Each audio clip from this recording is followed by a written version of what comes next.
folks, and welcome to the Outdoors Radio Show, The Bend.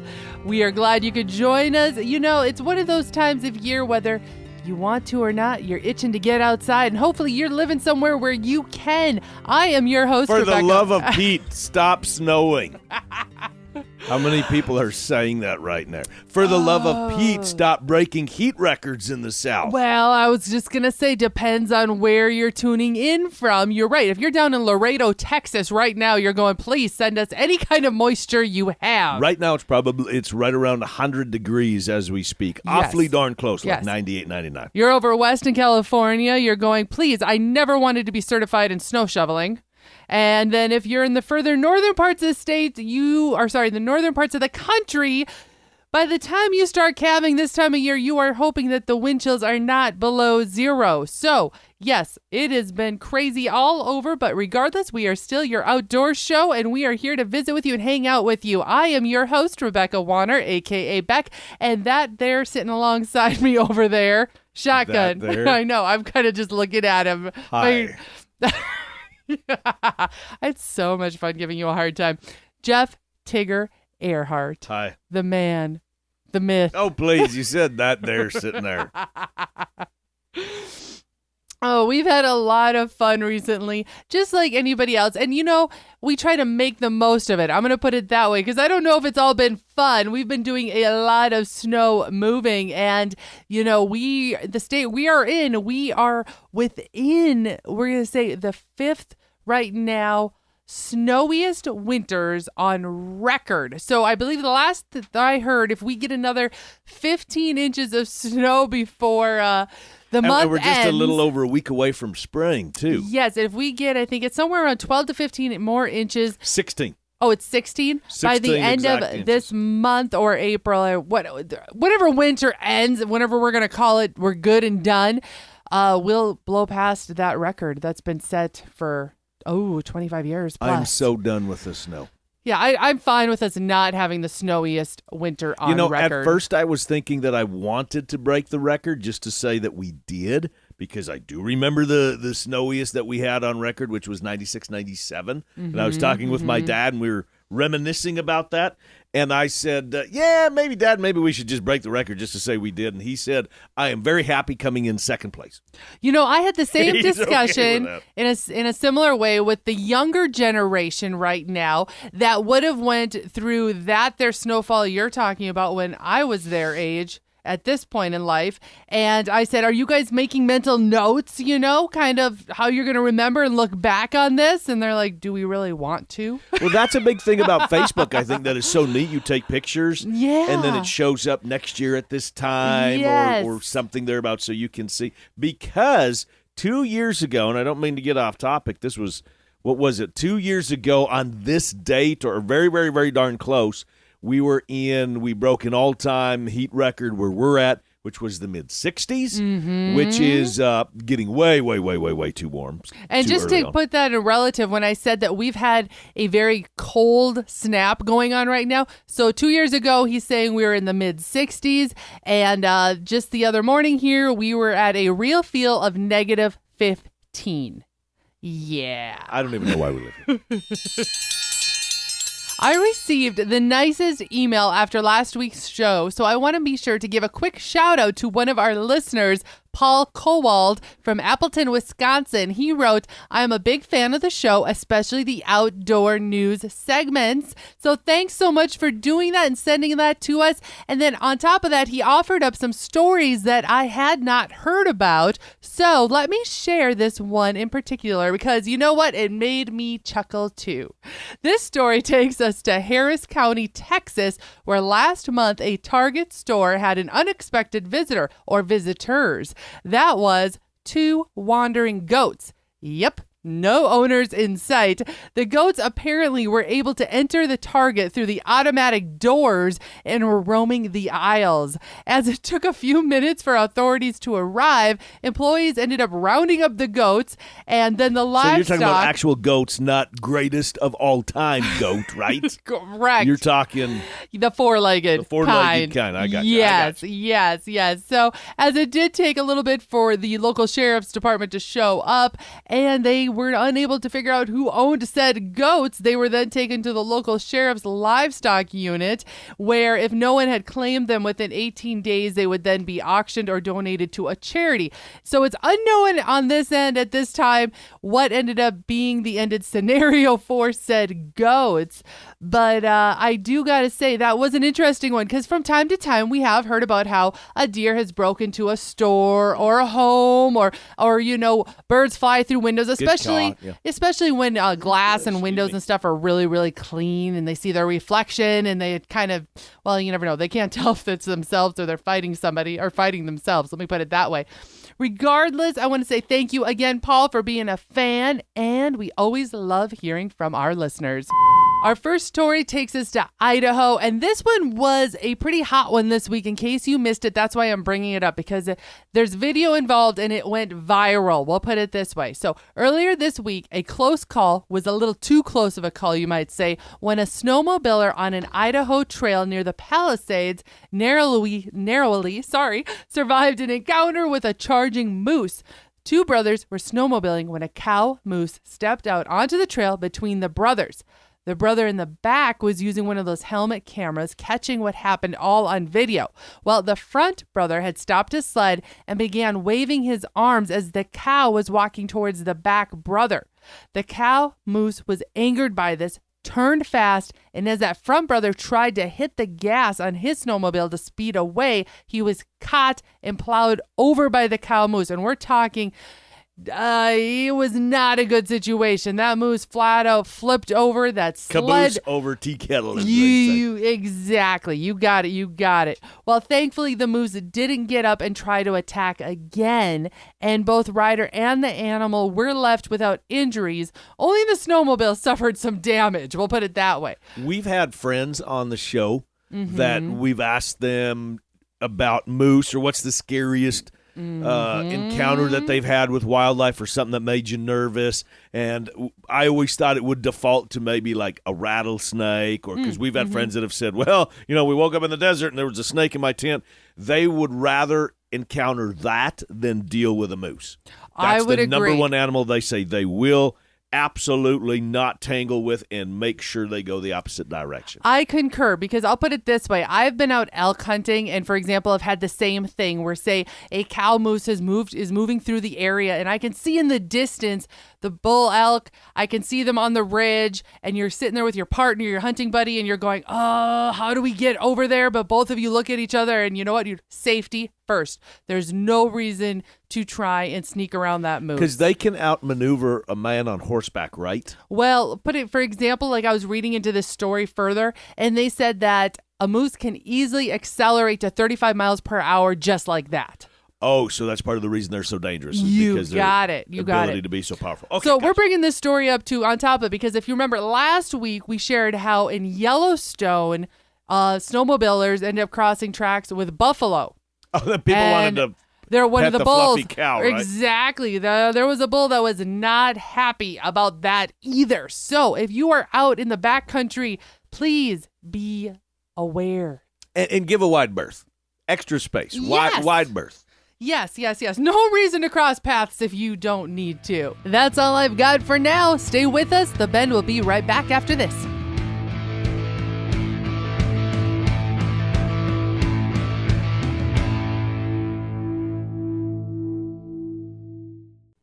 In the field, on the farm, or in the saddle, we're right there with you in your pocket, on your phone, and everywhere you go. RFD TV Now. Current ag reports, geo-targeted weather, live streaming 24/7, and our full collection of shows you love at the tip of your finger. At less than $10 a month, it's the cheapest tool on the farm. Download the app today and start watching RFD TV Now. Hey guys and gals, this is John Arman with Ultimate Outdoor Adventures TV. Ultimate Outdoor Adventures TV travels the back roads to the backwaters in pursuit of the ultimate adventure in hunting and fishing. Join Team UOA every week for exciting action in the crosshairs of the outdoors. Catch Ultimate Outdoor Adventures TV on YouTube, Amazon Prime, and make sure to follow Team UOA on Facebook and Instagram to share in the ultimate outdoor adventure. The world-famous Miles City Bucking Horse Sale for 2023 features one of the largest one-day match bronc ridings in the world. Sunday, May 21st at the fairgrounds, a PRCA-sanctioned event with 32 of the best bronc riders in the world riding for a $50,000 purse. Sunday, May 21st of the Bucking Horse Sale weekend, pari-mutuel wagering also available. Find the schedule and tickets online, buckinghorsesale.com.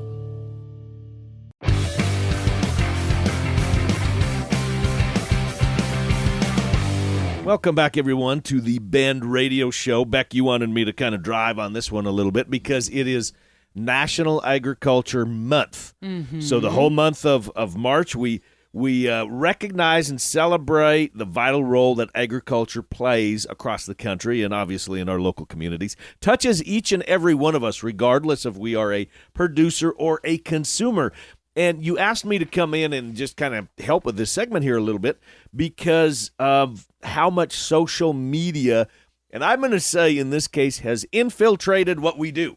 Well, I'm using an interesting word. I like how you said that because there has been many pros that it has brought, awarenesses and such to our industry, our agricultural industry, for sure, as well as the outdoors world. And they kind of go together in a lot of ways anyway. But there's also brought some negative trends to social media. Right. So before we get into the trends, I wanted to just touch base just a little bit on farm safety.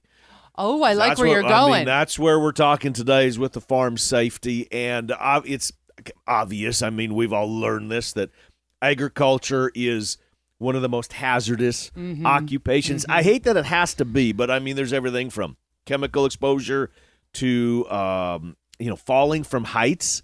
That's one. I mean, when you're talking grain bins, you're talking all this stuff and climbing on ladders. I mean, there's obvious accidents caused by animals, as you just talked about with that cow moose. There's the accidents caused by farm machinery, vehicles. I mean, you name it. The list goes on and on and on. So those of us, and so many of us that are listening right now, work in production agriculture in some way, shape, and form. And this is where I wanted to bring up farm safety and talk about this a little bit because so many of us have been affected by this. But listen to this, folks. This is where we're going with social media. We talk about TikTok a lot, right? And different challenges and different trends, and it gets a little crazy and ridiculous, in my opinion.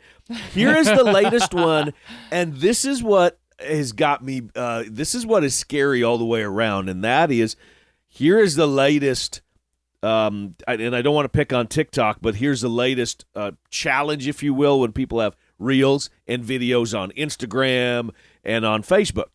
Okay, I have a feeling I'm not going to be happy when I hear about this. I don't think anybody should be happy about this. Here's what young people are doing, and not just young people, here's what people are doing, especially if you are in a tractor that has GPS, right? An auto steer. Okay, sure. And you can sync it in to do whatever you're doing. Well, a lot of guys are getting ready to hit the fields and planting season. Some people are fixing to start planting here especially pretty darn soon. in the South. So here's what some people are doing is they're in their tractor, they've got it on GPS and auto steer, and they're opening up the cab, or they're just jumping off the tractor. But regardless, they're jumping out of the tractor while it is moving, while it's in operation. Are you serious? And they are videoing themselves jumping out of the tractor cab, then turning around and showing that the tractor is driving by itself, and then running back up and jumping onto the tractor or jumping back into the tractor if it's a cab tractor. That is what's going viral right now? That's what's going viral right now. That's why I say, I'm bringing up farm safety, and people, I don't want to talk about farm safety. I am really glad you are bringing this up because this isn't just farm safety. Because think about this. How many of us, whether we live in agriculture, farms, ranches, how many of us have cabins and have equipment, tractors, things like that to move our snow around? Right. All of that. There's our younger youth, different generations are being shown this equipment and not being shown the safety side of it. And it's not just the equipment. This challenge, if you will, this started, I believe it was 2 years ago. And oh gosh, what was it, everybody? You're going to know what this is, where you played a certain song and then you videotaped yourself jumping out of the vehicle while it was still in drive. Oh, I remember that and then challenge. Jumping back in, and so they kiboshed that one, thank goodness. But now this new challenge, now that field work is starting to come on again, regardless, even though we say we're under snow, before you know it, we're going to be planting in our area too. But that is the new challenge, is that people are videoing themselves jumping either out of the cab or off of the tractor while it's still running. I'm so glad that we're on public radio right now, because we need to be censored of what I would like to say and describe about what's going on, because both Beck and I, we have had close family friends and lost loved ones for this very thing, that have gotten run over by a tractor. We both have. This hits home. That's all I can think about right now. And I can't believe, we have close friends that have lost limbs because of power takeoffs and taking shields off and all of that. So I don't want to be preaching to the choir by any means here, but what I do want to is bring this up so that everyone is aware that this is what's going on, and this is what is popular with people, especially with some young people, not all, but with some, and it's a challenge going on of how can you show that you're out doing some farm work on some farm machinery, and you're jumping off and videoing yourself and then jumping back in the vehicle. Well, this is ridiculous. And, I have also already over the years kind of, especially in the last year or two, as I've had family members of my own nephews getting a little bit older and showing me once in a while, I get a Snapchat of them while they're raking or baling or something like that. And I'm going, I don't need to see that you're operating said piece of machinery. I know you're bailing. You don't need to show me a Snapchat that you're doing that. And especially, the older machinery. Oh, yeah. That can be finicky, that can be touchy one way or the other. And now even with the newer machinery, I know, it is amazing about what we can do with technology, but that technology is not meant to operate itself. When we say auto steer, that is meant for operators still in the seat of that tractor. So I do know that there are, depending upon the types of models that you have, where there is a shutoff, that if you do get up from the seat, that it does kill the machine immediately. A lot of your mowers and skid steers and those types of equipment, a lot of the construction equipment is the same way, that if there is pressure taken off of the seat, there's a pressure switch underneath. If there's an accident, it immediately kills the machine. But on some of the equipment, it doesn't have that feature. Okay, well, I'm glad you are bringing that up as an option. And for those that do have equipment that has that option, they can make sure that it doesn't get turned off. Right, that it doesn't get disconnected. Or maybe they can check into it and find out with their local dealer if there's something that could be added to their machinery that could do the same thing. Maybe there's a sensor or something out there. I haven't researched this, but now you've really got me a little bit, I'll be honest, I'm a little hot under the collar right now. It should be. And, we always try to have fun with the show if we can, but we need to bring this up and create awareness to said situation, because those of us at the end of dirt roads, and all of you out there, you know what it's like. Sometimes we get those stigmas about what we're doing, but have those conversations with a family. Make sure that you have emergency preparedness plans, all of those things in place. And by all means, and by no means should anybody be jumping off any kind of farm machinery while it is in operation. Well, thank you, Tigger. I got to say, I really appreciate you going down this rabbit hole, digging up this one for us. Because it creates memories I don't want to have right now of losing loved ones because of this very thing of getting run over. I don't want to be thinking about this, but I do want to share that story with people so that everybody understands this is what is happening out there. Hopefully, creating some awareness that we can start to stifle it, that it doesn't become a viral trend. That's my hope and prayer. Well, let's put an end to it right here. And let's hope that all of you that are listening, this is going to be a topic you have around your dinner table. And this is going to be a topic you have as you are sharing your equipment and showing others how to operate the machinery, what is allowed and what is not allowed when you are out in the field. Well, we will have more about this being National Agriculture Month in the next coming weeks as well, because, of course, we do appreciate all of you out there. We need to have some good stuff, too, but this was a topic we needed to dance I'm glad you went there. I'm really Stay where you are. We have more of The Bend when we come back.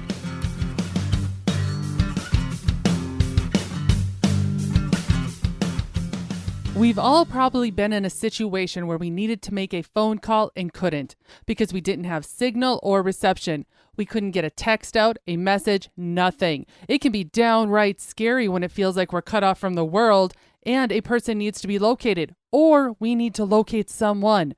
That's where Atlas Tracks comes in. Atlas Tracks owner, Carolyn Stash. It's called Atlas Tracks. We handle GPS trackers. We recently added safety products, so life rafts and satellite phones and all marine electronics. So it's beacons, safety gear, tracking devices that I can use anywhere? No, absolutely. It's everywhere. I have personal beacons that people take hiking. I take mine skiing. Guys are taking them backcountry in Montana. So I do have people going deer hunting for days. They'll take them on their ATVs. But it's for every outdoor adventure sport needing to be located when you're out of cellular range. Head to atlastracks.com. That's tracks with an X, Atlas Tracks. The hunt is planned. The guide is booked. The trip is blocked off in the calendar. But one huge detail remains, preserving that trophy, creating a memory that will last a lifetime. Little Rack Taxidermy has that fast, friendly service to fulfill your taxidermy in a timely, professional manner. Reach out to Heather with Little Rack Taxidermy through Facebook at Little Rack Taxidermy or send an email to heatherjoe23@hotmail.com. Little Rack Taxidermy, bringing back the natural look. Shooting ducks, skinning bucks, I'm a hunting princess in a pickup truck. Welcome back to the Outdoors Radio Show at The Bend. I am your host, Rebecca Wanner, a.k.a. Beck, and Jeff Tigger Erhardt is sitting here alongside me. We are heading to Texas for this next story, which is kind of a feel-good in a weird kind of way. We'll put it that way, okay? We've talked about reptile trafficking before, or people making certain pets out of animals not meant for such. Well, it can be very big business and nothing new, right? Well, this story is why I say it's a little more of a feel-good, because an alligator that was stolen more than 20 years ago and kept as a pet in a Texas neighborhood has been found and returned to the same zoo she was originally stolen from. Apparently, it was a volunteer that took the reptile, and it was stolen as a hatchling or maybe even possibly as an egg from the Animal World and Snake Farm in Texas. That kind of sounds like a Jurassic Park thing going on if they took this one as an egg. I know. How crazy is that? Well, alligators are protected under Texas law, and it is an offense to have them taken, sold, purchased, or to possess one without a permit. So we're happy to say the alligator was returned to its original destined home. But get this, it was 8 feet long, and it took 4 men to carry her home. So how did they find said gator? My understanding, do we know what they do? Nah, I don't know the whole story, but let's just put this out there. The woman that had it was on the watch, and when finally investigators came to the door and she could not provide the permit that you needed. Oh, so she was kind of on a watch list already, so it was like, hey, look, better probably just go about this. So glad that she went and she gave the gator up. Yes. Now, changing gears on you here, because we have some upcoming news that we're excited to share, so that you make sure you tune in for these upcoming episodes. And that is, if you are a fan of Dutch oven cooking, or cowboy cooking, that is. Cooking in general. You are going to be excited to find out that the one and only Kent Rollins himself, the Dutch oven master cowboy cook, he's been on who's YouTube. The Dutch oven master? Yeah, he is. He's been on YouTube, of course, but he's also been on TV numerous times and different challenges. Been on cooking shows. All over. We've got a few of his Just cookbooks. Recently, he was on Rachel Ray again, sharing another one of his favorite and very easily adaptable recipes. And him and his wife Shannon, they're going to be sitting down and joining us to discuss their exciting news, because word has it that they have a new cookbook coming out. And in my opinion, these are must-have because they're kind of like a collection. I would agree.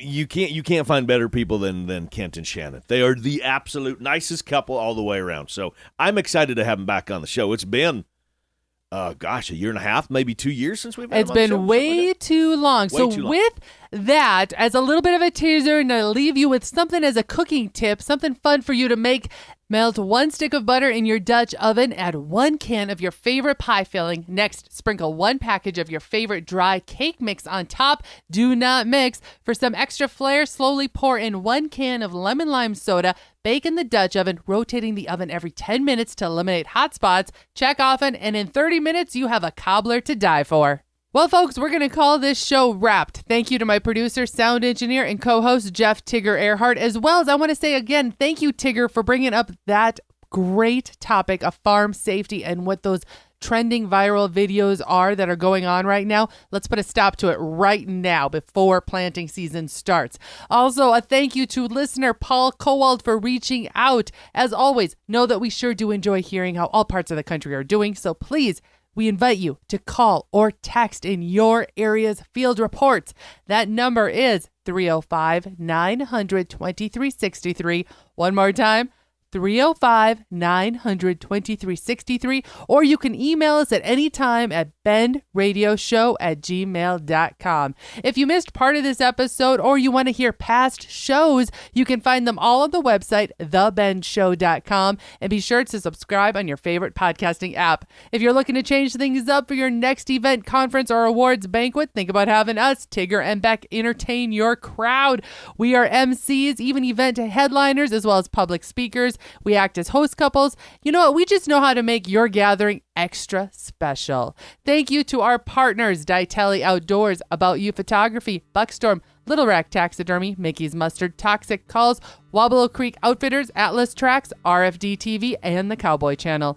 Finally, a big thanks to all of you listeners that came along, and whether you're coming or going today, stay with us as we ranch it up. And remember to keep up with me, Beck, all week long by following The Bend on Facebook and on Instagram at The Bend Show.